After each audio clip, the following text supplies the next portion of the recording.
자, 손에 가슴을 얹고 한번 따라 하십시오. 예수님의 십자가, 나의 십자가. 믿습니까? 아멘. 자, 사순절 십자가의 복음이 오늘 나에게 어떤 복음인가를 함께 우리가 은혜를 받고자 합니다. 자, 오늘 시대를 우린 위기 시대다. 우린 늘 그렇게 말을 합니다. 이 위기 시대를 바로 세워나가야 할 교회가 침체됐을 때 교회 위기가 찾아오고 사회 위기가 찾아오는 법입니다. 교회가 이 시대의 동반자가 돼서 이 위기를 극복해내기 위해서는 교회가 복음의 본질을 회복해야 됩니다.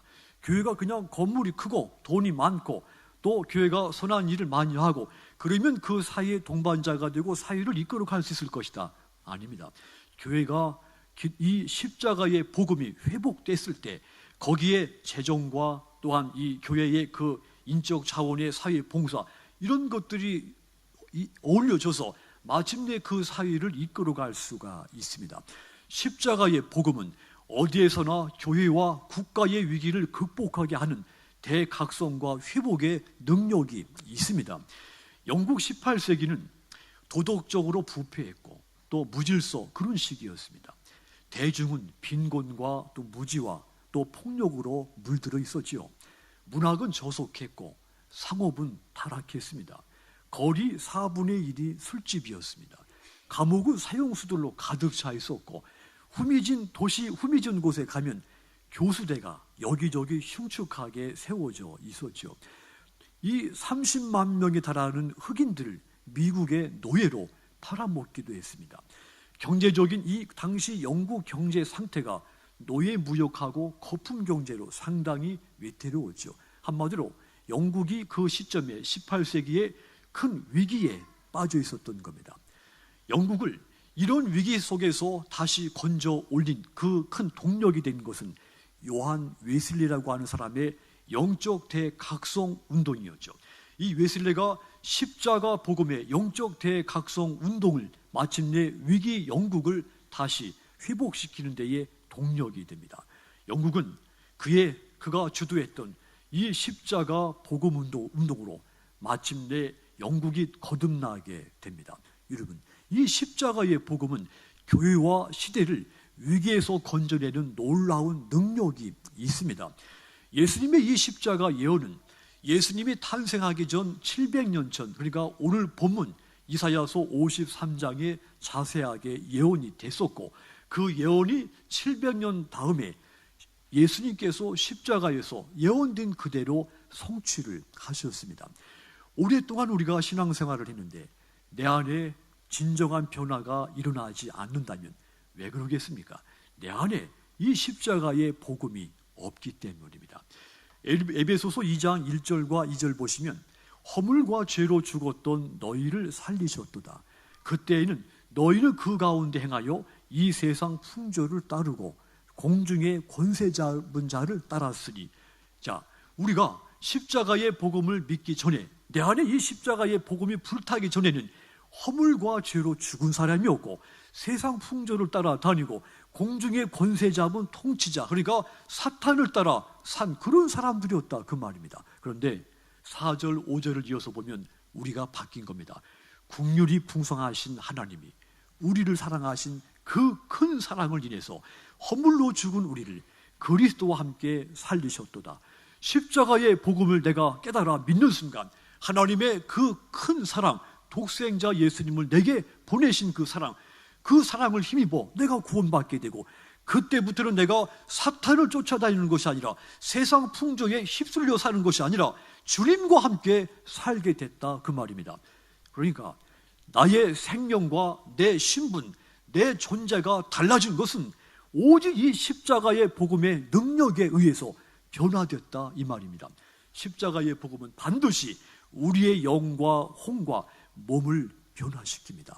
그렇다면 이 본문에 예언된 이 십자가 복음이 저와 여러분들에게 어떤 복음이며 내 안에 어떤 역사가 일어났습니까? 가장 먼저 이 십자가의 복음은 나의 모든 죄를 대신 짊어지신 복음입니다.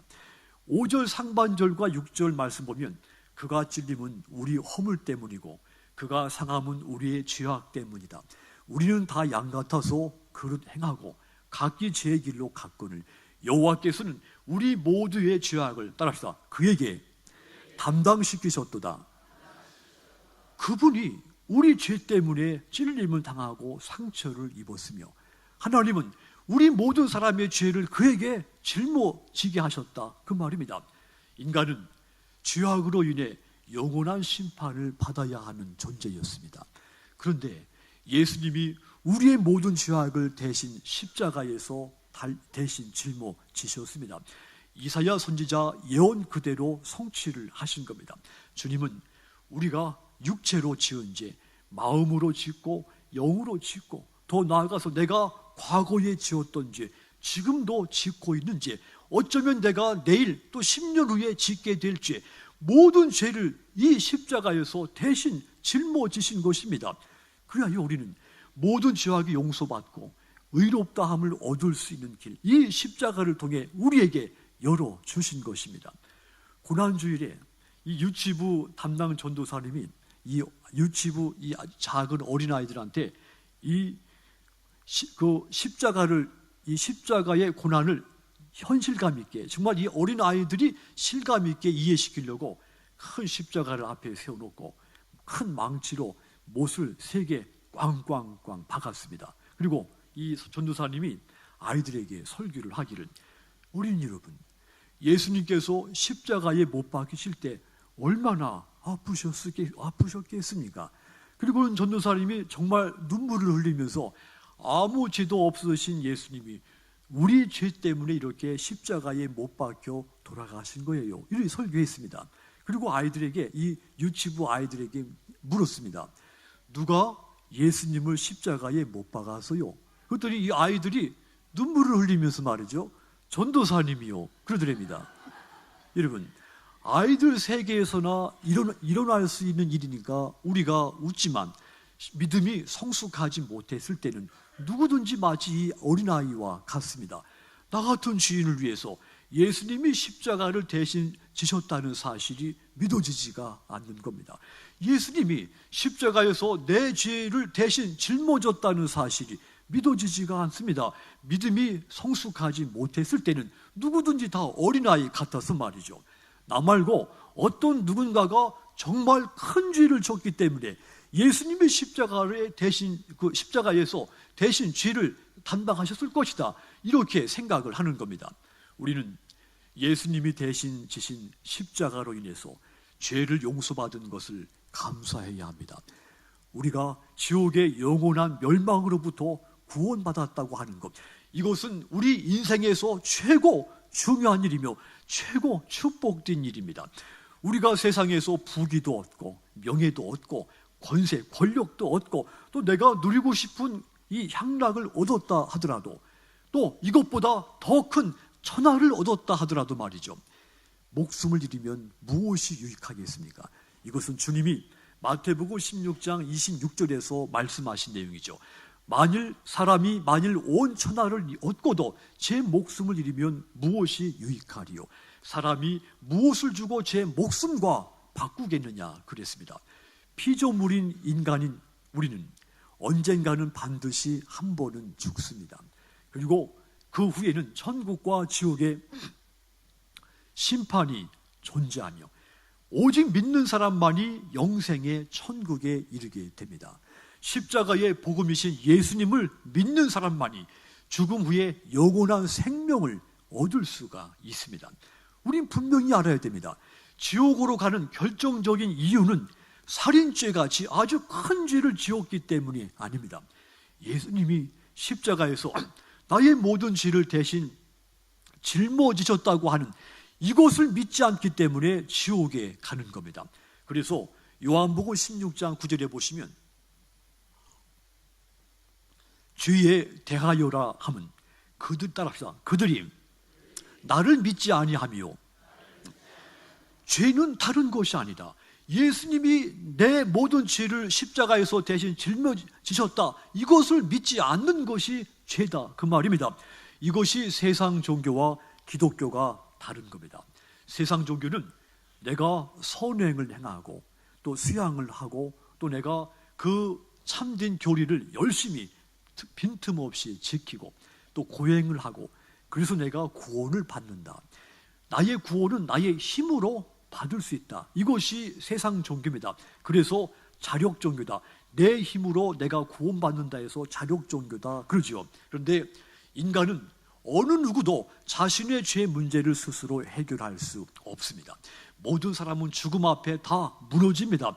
인간 스스로 죄의 문제를 해결할 수가 없기 때문에 하나님이 자신의 독생자이신 예수님을 이 땅에 보내서 십자가에서 모든 인간의 죄를 대신 짊어지게 하신 겁니다. 그리고 그 예수님을 믿는 사람마다 누구든지 멸망하지 않고 영생을 얻게 해 주신 겁니다. 그래서 기독교는 세상 종교와 다른 타력 종교, 그러니까 우리의 구원이 내 힘으로 받는 것이 아니라 예수님의 이름으로 받는 것이기 때문에 타력 종교다, 이렇게 말을 하는 겁니다. 만일 나의 구원이 예수님의 십자가의 그 보혈의 피에 의해서가 아니라 내 믿음, 나의 선행과 나의 공로, 또 내가 교리를 성실하게 실천하고 이런 것으로도 구원을 받을 수 있다, 이렇게 주장하는 사람이 있다면 그가 바로 이단인 겁니다. 우리는 불신앙의 죄를 회개하고 십자가의 대속의 은혜를 믿고 구원에 이르게 된 겁니다. 사도행전 3장 19절은 그 선언입니다. 그러므로 너희가 회개하고 돌이켜 너희 죄 없이 함을 받으라. 이같이 하면 새롭게 되는 날 주 앞에 이를 것이다. 회개하고 돌아오라 그랬습니다. 그러면 하나님이 예수님의 십자가로 인해서 너희 모든 죄를 깨끗하게 씻어 주실 것이다. 너희가 구원받을 것이다, 이런 말입니다. 이 얼마나 놀라우신 하나님의 구원의 은혜입니까? 그러므로 우린 이 십자가 대속으로 인한 구원을, 확신을 갖고 날마다 이 구원에 대해서 감동 속에 살아가야 될 줄 믿습니다. 오늘 하루도 여러분이 이 구원의 감동에서 하나님을 향하여 고백과 찬송으로 사시기를 주님의 이름으로 축원합니다.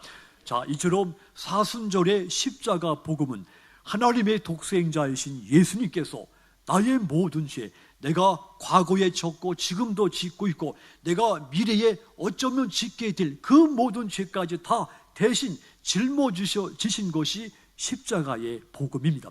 이 귀한 생명의 복음을 여러분 사랑하는 이웃에게 전파하도록 하십시오. 그리하여 그들이 이 십자가의 복음을 듣고 구원받는 일이 있기를 주님의 이름으로 축원합니다. 두 번째로, 이 십자가의 복음이 내게 어떤 복음인가 하면 내 마음의 상처도 대신 짊어지신 복음입니다. 이게 십자가의 복음입니다. 4절 하반절과 5절 중반절 보면 우리의 슬픔을 당하였거늘 우리는 생각하기를 그는 징벌을 받아 하나님께 맞았고 고난을 당한다 하였노라. 그가 징계를 받음으로 따라합시다. 우리는 평화를 누린다. 그분이 우리의 슬픔을 대신 당하셨다 했습니다. 그분이 고난을 당하고 징계를 받으셨기 때문에 우리에게 슬픈 마음이 사라지고 평화로운 마음이 내게 찾아오게 되었다, 그 말입니다. 우리의 모든 마음의 상처가 이 십자가 때문에 치유가 된 겁니다. 예수님이 이 십자가에서 우리의 죄만 대신 짊어지신 것이 아니라 내 마음의 상처까지도 대신 짊어지신 것입니다. 한국교회가 지금까지 육적인 축복을 강조를 많이 했죠. 그런데 같은 수준에서 마음의 상처 치유 또한 강조되어야 할 이 십자가의 복음입니다. 에베소서 4장 31절 32절 보시면 너희는 모든 악독과 노함과 분냄 떠드는 것과 비방하는 모든 것을 이 모든 악의와 함께 버려라. 여기까지는 예수 믿기 전에 마음의 상처가 있기 전의 상태입니다. 그 다음엔 서로 친절하게 하며 불쌍히 여기며 서로 용서하기를 하나님이 그리스도 안에서 너희를 용서하심 같이 하라. 31절은 마음의 상처가 있기 전, 32절은 마음의 상처가 치유받고 난 다음 이야기입니다. 마음의 상처가 있는 사람에게는 늘 악독과 노엠과 분노, 비방이 가득 차 있습니다. 이 독소들은 역으로 마음의 상처를 더 깊게 만들게 되죠. 그래서 우리는 예수님이 지신 십자가 앞에 내 마음의 모든 상처들을 조금도 남김없이 그분 앞에 내려놓아야 됩니다. 그 내려놓은 마음 상태에서 십자가 복음의 치유를 간절하게 구하셔야 됩니다. 그리하면 십자가가 마침내 내 마음의 모든 상처들을 치유하시고 회복시키고 불안하고 긴장된 내 마음에 평안과 평화로운 마음으로 하나님 주님 십자가가 우리 마음을 바꾸어 주실 줄 믿습니다. 그 후에는 어떤 원수에게라도 친절하고 불쌍히 여길 수 있게 됩니다. 더 나아가서 예수님이 십자가에서 나를 용서했듯이 내가 내 마음이 상처가 치유된 다음부터는 나도 어떤 사람이라도 용서할 수가 있게 되는 겁니다. 그런데 우리 믿음이 이 수준에 이르지 못할 때가 많죠. 교회 오래 다녔고 또 내가 은혜와 축복도 많이 받고 또 교회의 중요한 직분도 받았지만 원수가 용서되지 않을 때가 있습니다. 끝까지 미움을 버릴 수 없을 때가 있습니다. 끝까지 미워할 때가 있습니다. 왜 그렇습니까?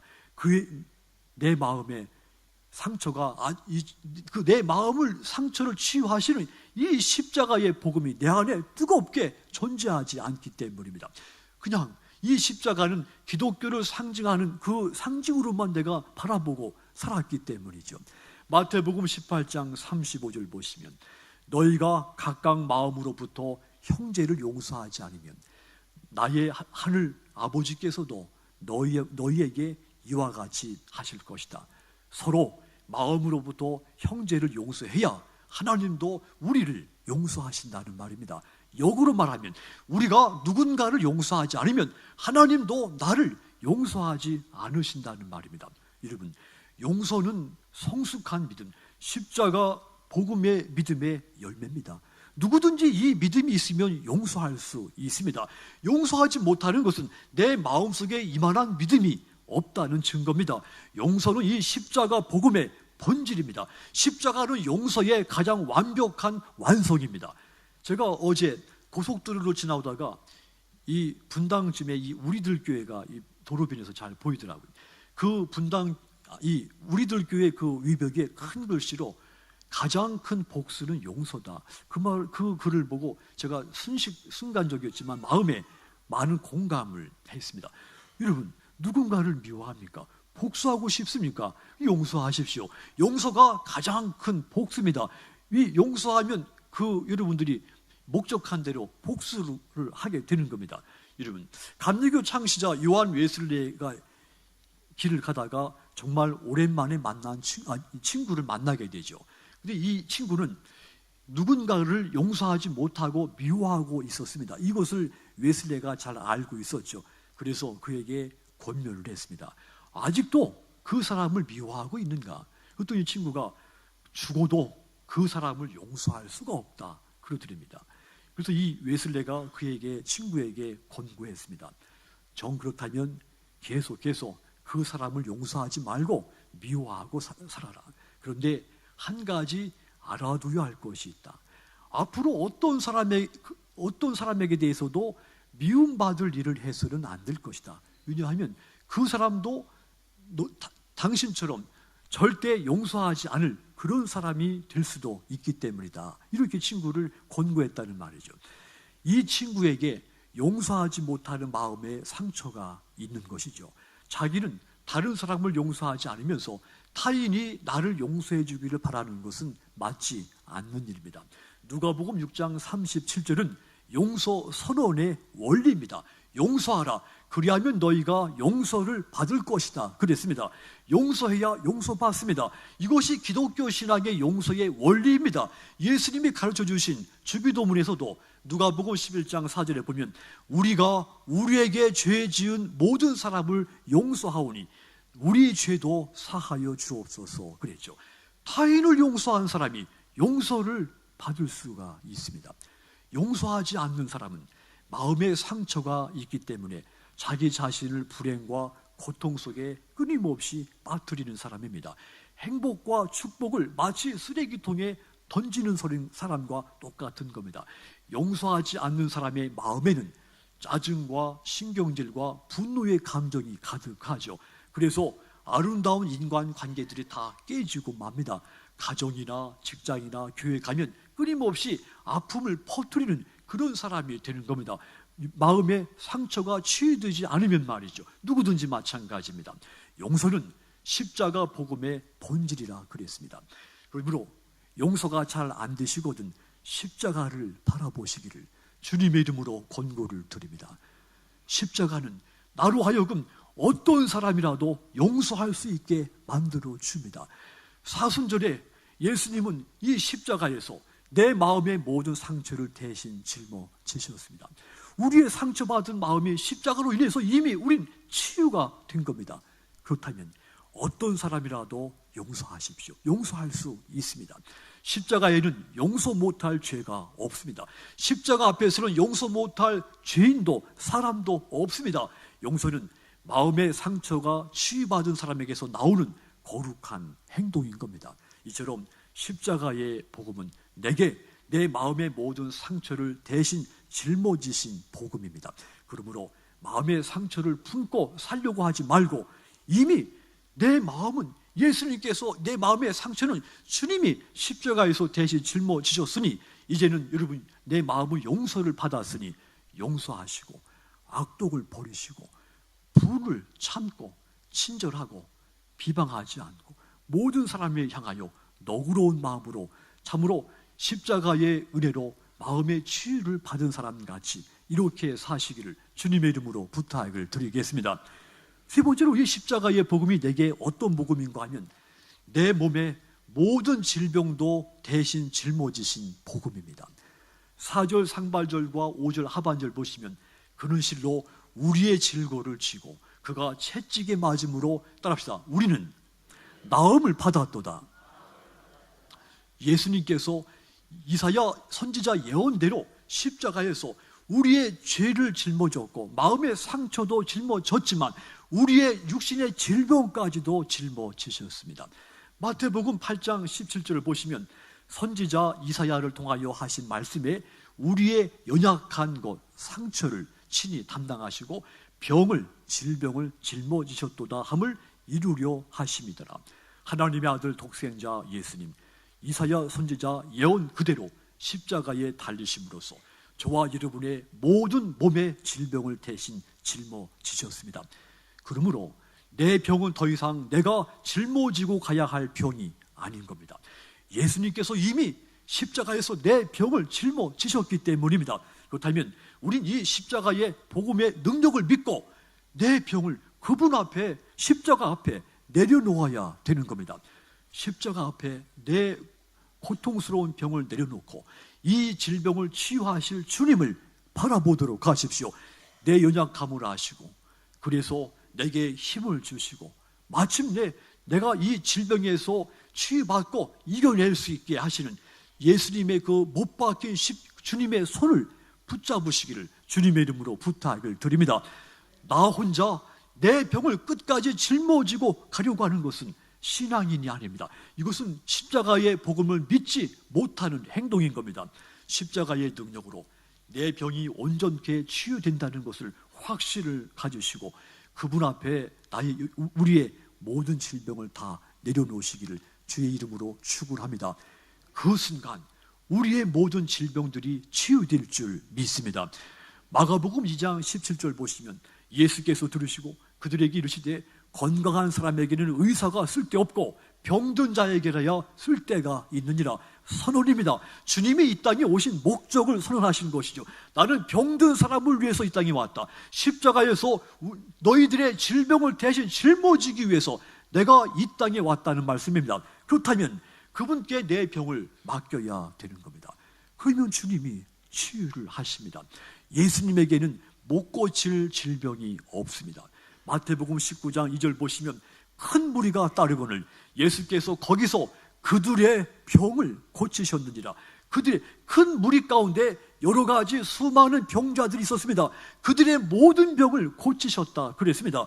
누가복음 10장 9절도 보시면 거기 있는 병자들을 고치시고 말하시기를 하나님의 나라가 너희에게 가까이 왔다.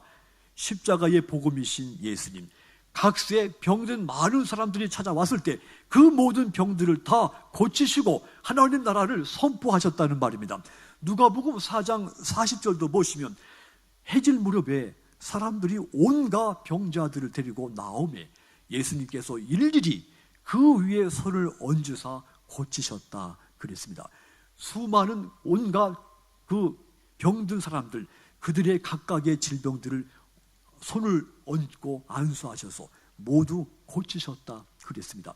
그러므로 예수님이 십자가에서 우리의 모든 질병을 대신 짊어지셨음을 확실하게 믿고 그 주님 앞에 나와서 주님이 내 병든 몸에 손 얹어주시기를 기도하도록 하십시오. 그러면 그분이 치유를 하십니다. 야고보서 5장 15절 16절 믿음의 기도 병든 자를 구원하리니 주께서 그를 일으키시리라 그랬습니다. 믿음의 기도, 그러니까 예수님이 십자가에서 내 병을 대신 짊어지셨다. 이 믿음을 갖고 기도하면 어떤 병이라도 치유가 됩니다.